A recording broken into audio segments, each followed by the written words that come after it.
Good evening. Welcome to the Downers Grove Village Council meeting. Due to the continuing COVID pandemic, we are operating mostly remote for village meetings, including this one. In order to do our part to help minimize the potential for virus spread and to be mindful of social distancing, we have most of the team on conference call. Those participating by conference call include Greg Jose, Mayor Pro Tem, Commissioners Marge Earl, Nicole Wallace, Leslie Sadowski-Fugit, and Kavanaugh Gray. Commissioner Cullivaney is again not with us this evening as he continues to battle COVID, but many of us got to see a photo of him recently and couldn't be happier for the progress that he seems to be making. One of the frustrating traits of COVID is its unpredictability, and our thoughts and prayers remain with Rich and his family. Here in council chambers with me is David Fieldman, our village manager, Enza Petrarca, our village attorney, and Rosa Berardi, our village clerk. Copies of tonight's agenda, as well as links to all the documentation we have here, can be found on our website at downers.us, where in the lower left-hand corner you can find a link titled Current Week's Meetings. During these challenging times, we continue to provide opportunities for public input via email and through our village e-remark system. Public comment will also be taken electronically during the meeting. To submit a question or comment electronically, you can visit the same This Week's Meetings Village webpage and click on the green Submit Public Comment link. We will check periodically for new submissions. We'll do our best to answer or get those comments into the record, and in some cases we'll have to answer comments at a later date. As always, we'll begin our meeting this evening with the Pledge of Allegiance. I pledge allegiance to the flag of the United States of America and to the republic for which it stands, one nation, under God, indivisible, with liberty and justice for all.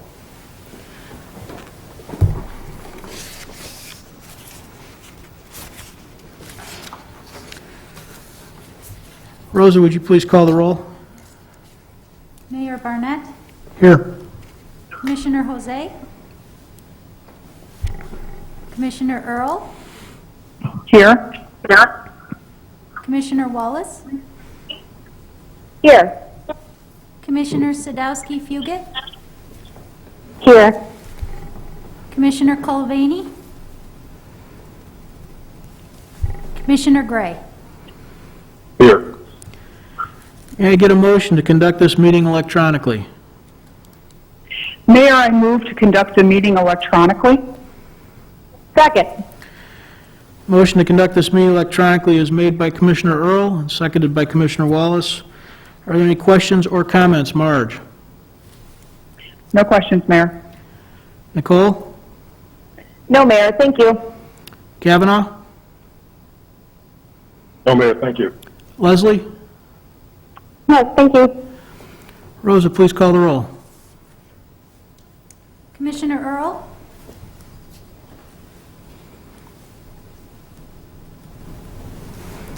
Aye. Commissioner Wallace, Aye. Commissioner Gray, Aye. Commissioner Sadowski-Fugit, Aye. Mayor Barnett. Aye. Thank you. Item 3 on our agenda tonight is a proclamation. We have a proclamation concerning Martin Luther King Jr. Day. As we reflect on the events in Washington, D.C. lately, I can't help but consider them in stark contrast to some of the historic events at our Capitol, like the March in Washington, D.C. in 1963, when Dr. King delivered his famous I Have a Dream speech. Throughout time, man has struggled against original sin and human nature. The results from war and slavery to racism, prejudice, and crime can be seen all around us, embedded in our history and in the history of every nation and every time. Permanent reminders of our failings. In this country, black, indigenous, and people of color have been among those who have suffered the most. But time and again, we have seen examples set by leaders that the way forward for change through peace, not violence, riots, or destruction. Perhaps this country's most famous such leader was Dr. King. Arrest, prison, violence, and the constant threat of death couldn't deter him. He stood firm, never setting aside the goal of improving this nation, for all through nonviolent protest. Building a more perfect nation, not tearing one down, was his goal. There is no doubt his example continues to inspire. But Dr. King, like others before and others since, was murdered for his work. for calling our nation to task for promises not kept, and standing up for the basic human rights and seeking to improve the lives of all people, he lost his own life. So it's right that we should reflect, remember, celebrate, and take inspiration from the work of Martin Luther King, Jr. Indeed, we are all better for it. Whereas Dr. Martin Luther King, Jr. devoted his life to advancing equality, social justice, and opportunity for all while challenging all Americans to participate in reconciliation and the never-ending work of building a more perfect union. And whereas Dr. King emphasized that his dream excludes no one from its promise and protection, and that it affirms that every individual's rights are God-given and neither conferred nor derived from the state. And whereas Dr. King recognized that everyone can be great because everyone can serve, requiring only grace and love to do so, and during his lifetime encouraged all Americans to serve their neighbors and their communities, remembering the urgency of now. And whereas Dr. King warned us not to satisfy our thirst for freedom by drinking from the cup of bitterness and hatred, that dignity, discipline, and nonviolence were the way forward, that we cannot walk alone in this walk to justice, and we cannot turn back. And whereas in 1994, Congress initiated the King Day of Service, a nationwide effort to transform the holiday honoring Dr. Martin Luther King, Jr.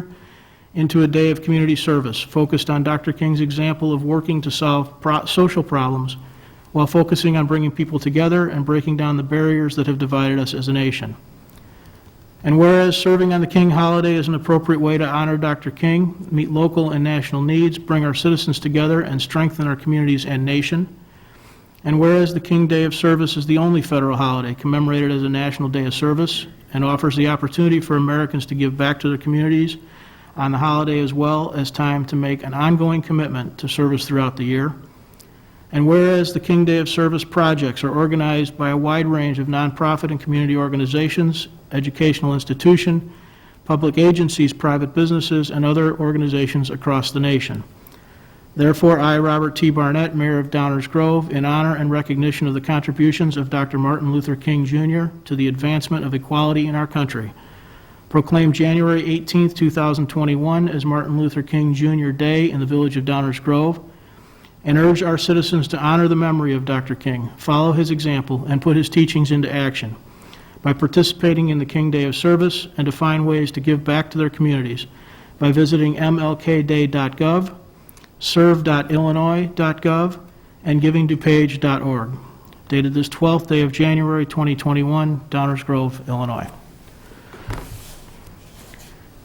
Item 4 on our agenda are minutes of previous council meetings. Is there a motion concerning previous minutes? Mayor, I move to approve the council minutes of January 5th, 2021, as presented. Second. I can't tell, I'm sorry. Who seconded that? Is that Nicole? Commissioner Wallace. Thank you, Nicole. Motion to approve the previous minutes is made by Commissioner Earl and seconded by Commissioner Wallace. Are there any questions or comments? Marge? No, Mayor, thank you. Nicole? No, Mayor, thank you. Kavanaugh? No, Mayor, thank you. Leslie? No, Mayor, thank you. Rosa, would you please call the roll? Commissioner Earl? Aye. Commissioner Wallace? Aye. Commissioner Gray? Aye. Commissioner Sadowski-Fugit? Aye. Mayor Barnett? Aye. That motion passes. Thank you. Item 5 on our agenda tonight is the consent agenda. Is there a motion concerning our consent agenda? Mayor, I move to approve the consent agenda as presented. Second. Motion to approve the consent agenda is made by Commissioner Earl and seconded by Commissioner Wallace. Are there any questions or comments? Marge? No, thank you, Mayor. Nicole? No, thank you, Mayor. Kavanaugh? No, Mayor, thank you. Leslie? No, thanks, Mayor. Rosa, please call the roll. Commissioner Earl? Aye. Commissioner Wallace? Aye. Commissioner Gray? Aye. Commissioner Sadowski-Fugit? Aye. Mayor Barnett? Aye. Item 6 on our agenda tonight is our active agenda. This is the portion of the meeting where we plan to take action, typically on items previously discussed in first readings one or several times. Is there is there a motion concerning annexation on Belmont Road this evening? Mayor, I move to approve an ordinance annexing 5430 Belmont Road and 2097 Inverness Avenue to the Village of Downers Grove, as presented. Second. Motion to approve annexation of 5430 Belmont Road and 2097 Inverness Avenue is made by Commissioner Earl and seconded by Commissioner Wallace. Are there any questions or comments? Marge? No questions. Thank you, Mayor. Nicole? No, thank you, Mayor. Kavanaugh? No, Mayor, thank you. Leslie? Just a comment. I just wanted to thank staff and the Belmont Bible Church for answering the questions that we had last week in a pretty comprehensive manner. So I just appreciate it. Thanks. Thank you. Rosa, please call the roll. Commissioner Earl? Aye. Commissioner Wallace? Aye. Commissioner Gray? Aye. Commissioner Sadowski-Fugit? Aye. Mayor Barnett? Aye. Is there a motion concerning rezoning on Belmont Road and Inverness Avenue? Mayor, I move to adopt an ordinance rezoning certain properties located at 5416, 5418, and 5430 Belmont Road and 2997 Inverness Avenue as presented. Second. The motion to approve rezoning of property located at 5416, 5418, and 5430 Belmont Road and 2097 Inverness Avenue is made by Commissioner Earl and seconded by Commissioner Wallace. Are there any questions or comments? Marge? No, thank you, Mayor. Nicole? No, Mayor. Thank you. Kavanaugh? No, Mayor, thank you. Leslie? No, Mayor. Thank you. Rosa, please call the roll. Commissioner Earl? Aye. Commissioner Wallace? Aye. Commissioner Gray? Aye. Commissioner Sadowski-Fugit? Aye. Mayor Barnett? Aye, thank you. Is there an ordinance concerning a special use? Mayor, I move to adopt an ordinance authorizing a special use for 5416, 5418, and 5430 Belmont Road and 2097 Inverness Avenue to permit a religious assembly and private school use as presented. Second. Motion to authorize a special use for 5416, 5418, 5430 Belmont Road and 2097 Inverness Avenue is made by Commissioner Earl and seconded by Commissioner Wallace. Are there any questions or comments? Marge? No, Mayor, thank you. Nicole? No, Mayor. Thank you. Kavanaugh? No, Mayor, thank you. Leslie? No, Mayor. Thank you. I'll just comment that this item, as well as the two just prior to it, which seem to not have a lot of discussion this evening, are subjects we talked about at length last week. As Commissioner Sadowski-Fugit pointed out, various questions asked by the council were answered by staff over the course of the last week. And this is a new development at Belmont and Inverness, a redevelopment, really, that we're all pretty excited about going forward, and we wish certainly the best of luck to the owners. Rosa, please call the roll. Commissioner Earl? Aye. Commissioner Wallace? Aye. Commissioner Gray? Aye. Commissioner Sadowski-Fugit? Aye. Mayor Barnett? Aye. Is there an ordinance concerning a special service area?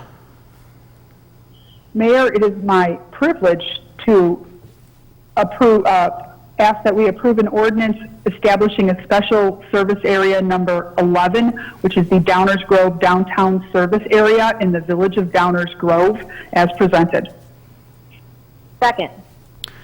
The motion to establish special service area number 11, Downers Grove Downtown Service Area, is made by Commissioner Earl and seconded by Commissioner Wallace. Questions or comments? Marge? Yes, I do have a quick comment. Thank you to everyone who was involved in this. This was a very long process. This replaces the old SSA, which included a lot of the single-family, multifamily residences that are now in the downtown that are owned by single-family folks, all the condos. And this is a balance between what we wanted, which was the continuation of the downtown special services area, but supported solely by the businesses and the rental apartments in that area, and not putting the burden on the homeowners in the area, which I think has been very much appreciated. So thank you for all the hard work, especially to Mike Baker and all of the downtown management folks that have worked so hard to get us to where we are today. Thank you, Mayor. Thank you. Nicole? Commissioner Earl said it all. Thank you. Thank you, Mayor. Kavanaugh? Thank you, Mayor. Just happy to see this project coming online, and we're really just getting to this point. That's it. Thank you. Leslie? I have nothing further to add, but also very happy that this is finally coming to be. Thank you. I'll just add that I second everything Commissioner Earl said. She framed it up well. Rosa, please call the roll. Commissioner Earl? Aye. Commissioner Wallace? Aye. Commissioner Gray? Aye. Commissioner Sadowski-Fugit? Aye. Mayor Barnett? Aye. That is the end of our active agenda. Item 7 on our agenda tonight is our first reading. This is the portion of the meeting where we typically discuss items we do not intend to take action on this evening. We have at least one item. Manager Fieldman. Thank you, Mayor Barnett. We have exactly one item tonight. It's an award of contract for a very important stormwater investment project in the Burlington Highlands neighborhood. Here to present information on this project is our Public Works Director, Andy Sikich. Good evening. This project should look familiar. This Burlington Highlands Drainage Project was brought forward almost a year ago. We bid this in early 2020, but the project was canceled and postponed due to the pandemic. We are back in front of you now. We've rebid the project. We have also changed the project a bit. We've added a water main project in the vicinity to it to help get better cost and to help less impact on the neighborhood when we bundle these projects like this. So in essence, it's the same project you saw last year, the drainage improvements north of Ogden, and then we've added where you see in blue there, the water main along Bernard. The low bidder is A-Lamp Concrete. They have done a number of projects throughout the village, and the contract total is $4,068,833.52. And with that, I'll open it up to any questions. Thank you, Andy.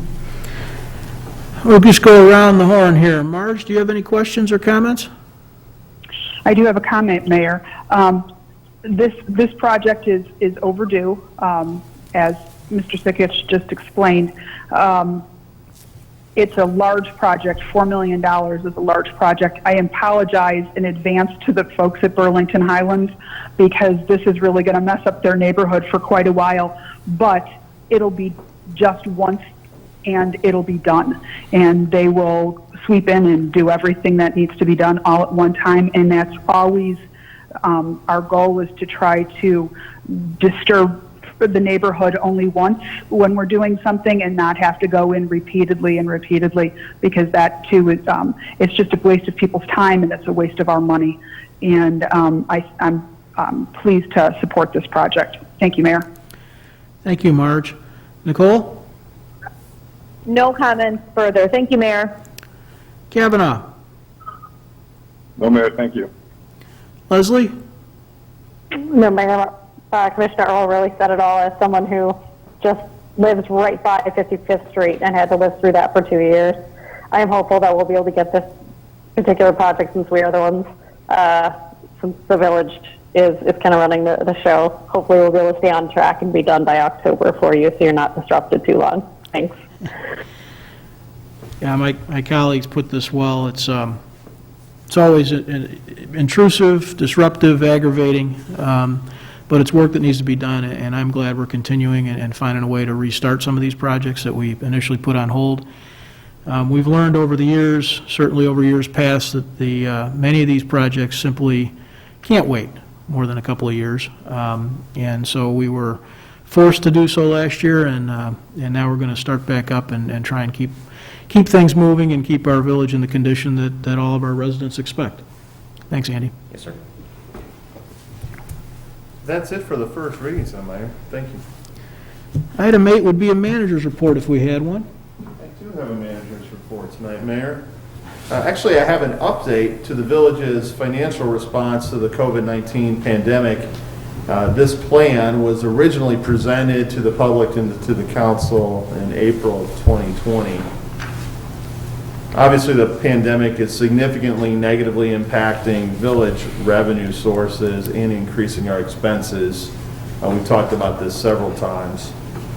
We had a few goals and objectives of our financial response plan. We want to be a sustainable and resilient village government to continue to provide essential services during the crisis and into the future, and always being prepared to respond to a future emergency or disaster.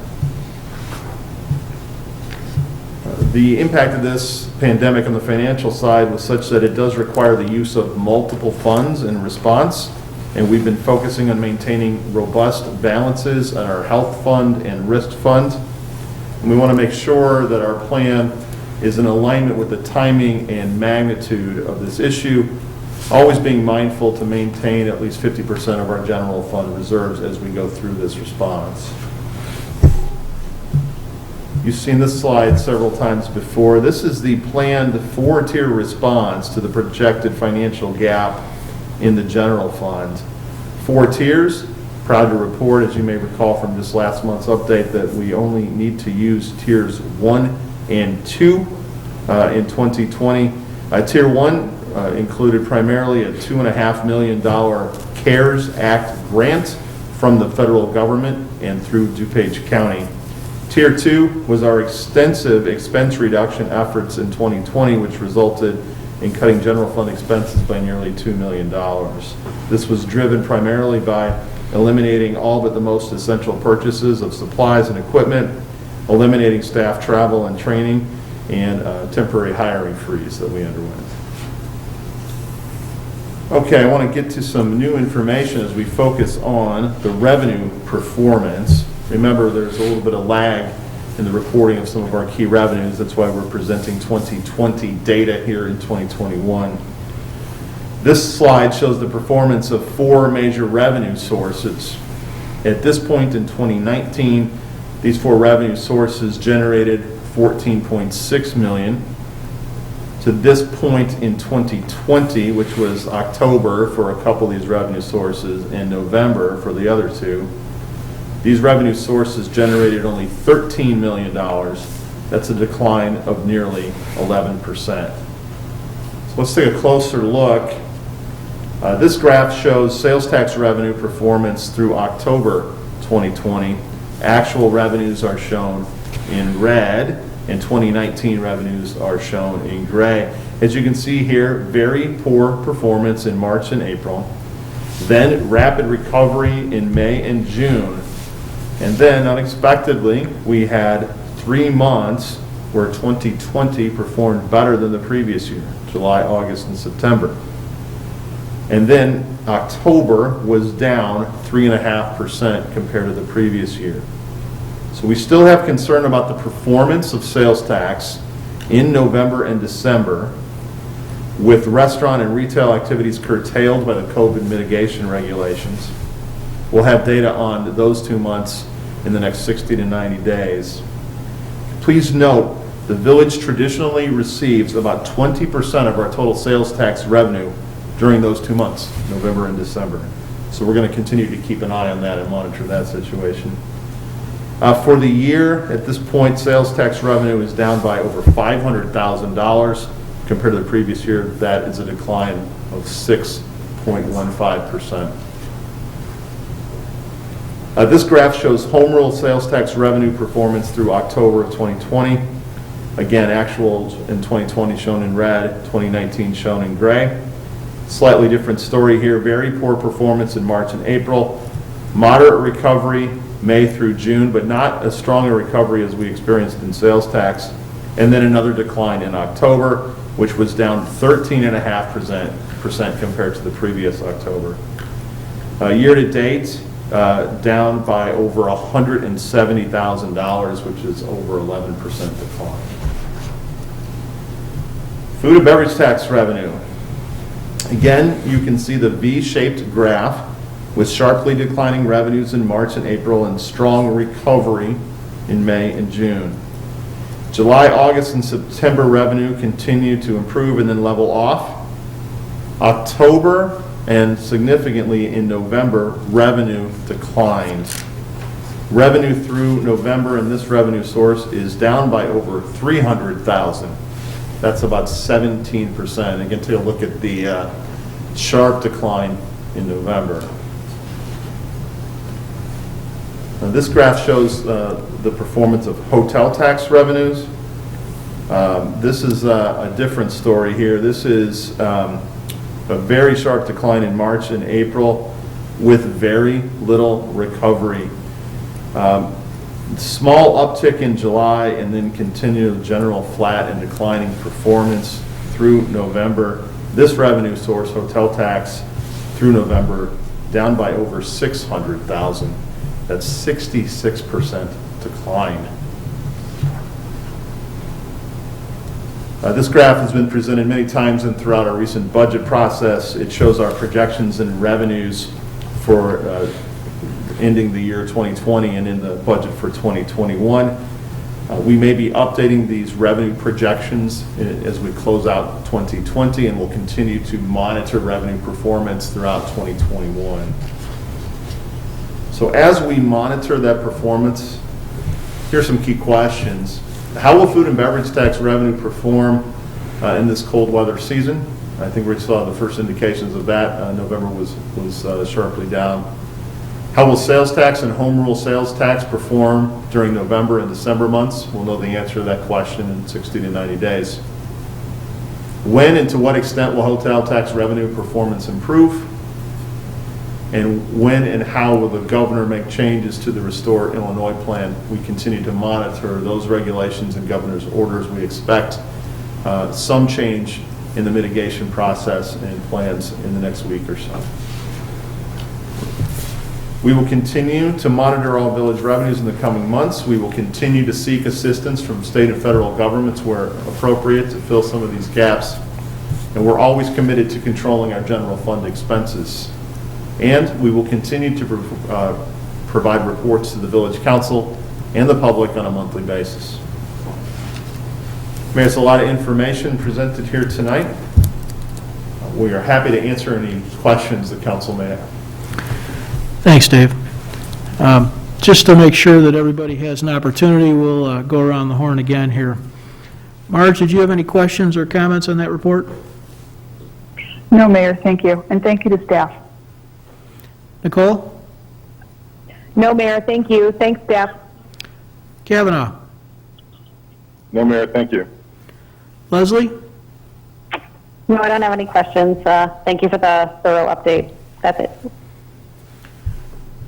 Thank you all.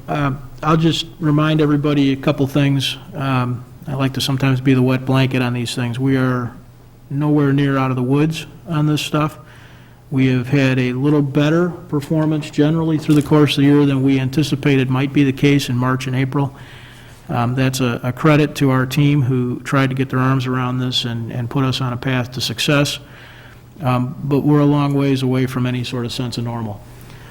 In addition, for those that are watching our budget process and listening to some of our high priority action item efforts and discussions, as you can see here, we have October and November data in mid-January. So we're not even going to know what 2020 really looked like until probably March or April. So we appreciate the updates, and this is not certainly a criticism of our team because they are Johnny on the spot. But the truth of the matter is, between really primarily the state and the various revenue sources and the time period it takes to both collect and report, we won't have a final picture on 2020 until at least the end of the first quarter of this year. That means that you will continue to see this pandemic financial response plan both in report form as well as in driving many of our decision-making processes. It's how we're operating for a while. So anyway, thank you guys. As my colleague said, thank you to our team for putting this together and keeping it up to date. Thank you, Mayor. That concludes the manager's report tonight. We have put public comments to the end of this meeting in an effort to give folks an opportunity to weigh in during the meeting. I know of one that has come in. Have there been any more, Enza? There have not. Thank you. For the record, we received a comment through our e-remarks system just prior to the meeting. It essentially is a series of questions concerning the election process and our efforts to secure the integrity of the election process and security locally. We will get back to that person. We'll make sure this in its entirety becomes part of our record, gets circulated to the balance of the council. Most of these questions are questions for the DuPage County Election Commission, but we will get back to this person and answer some of these questions and give some additional direction shortly. That takes us to mayor and council member reports. This is an opportunity for council members to report on things they may be experiencing in the community or other organizations they're working with, events that are of interest. I'm going to kind of reverse course here, and we've been doing this in one order. We'll do it in a different one. Nicole, I'm going to start with you. Do you have anything for us tonight?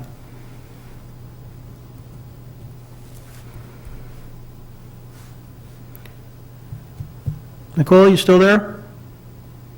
I am sorry. I was shooing a child out of the room I'm in. Yes. That's called real life, right?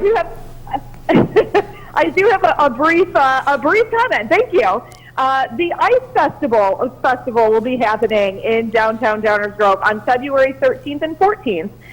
This is a great, safer option to get everyone out of the house and get some fresh air.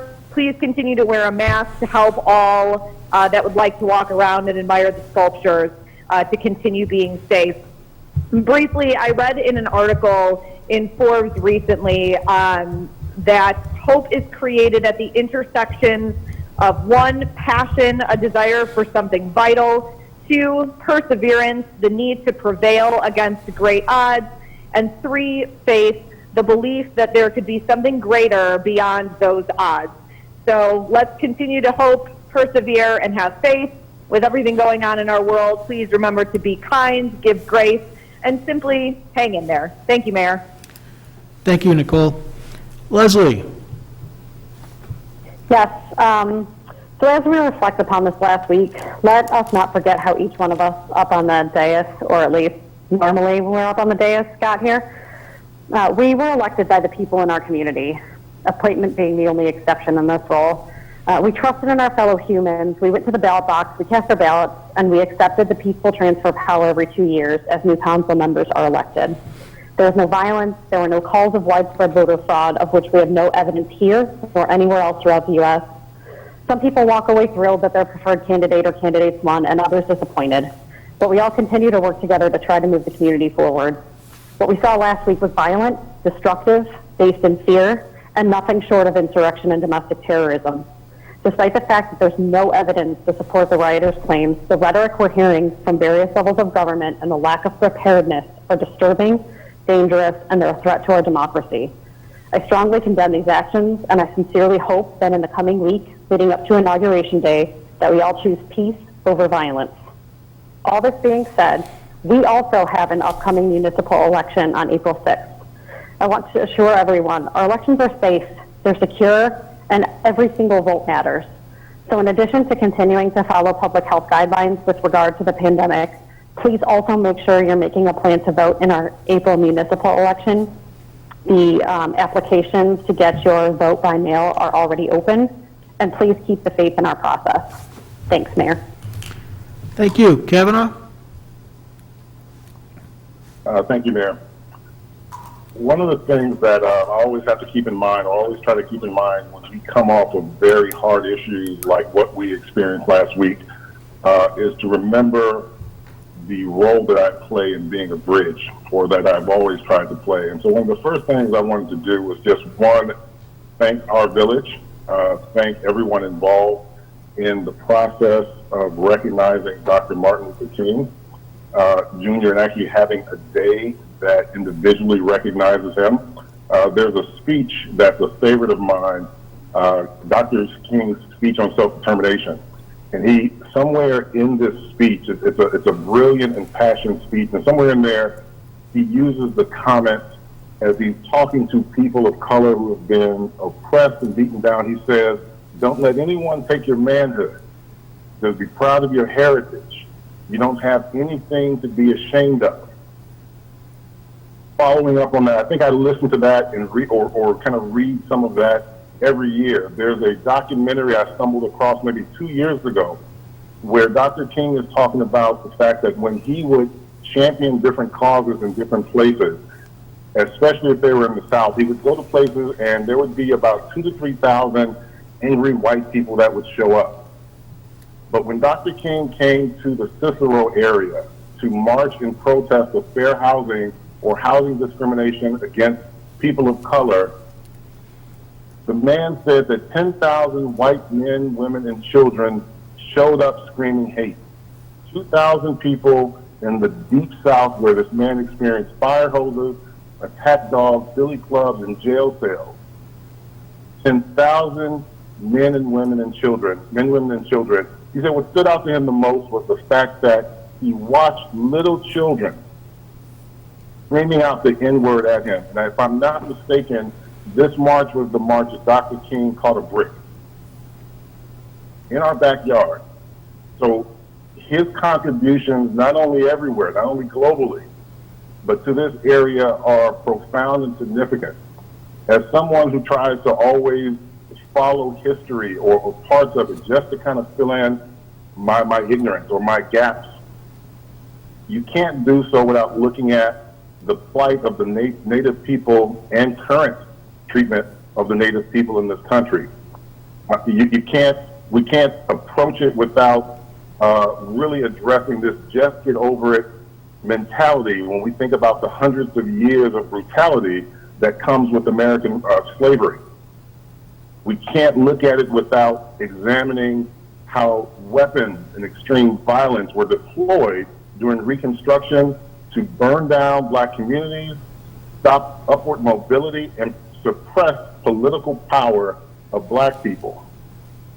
There's an image I saw last week floating around that I kind of missed in all of the haze of all the images that seem to overload you. There was just no way to take in and process everything that was coming in. You almost have to push a pause button. I don't think I've gone back and pushed the play button yet because there was so much information, but there's one image that's floating around of a black law enforcement officer who is standing in the hallway of the Capitol building by himself, and there's an angry mob coming his way. Have you seen that image? I wonder what that man was thinking as these people approached him.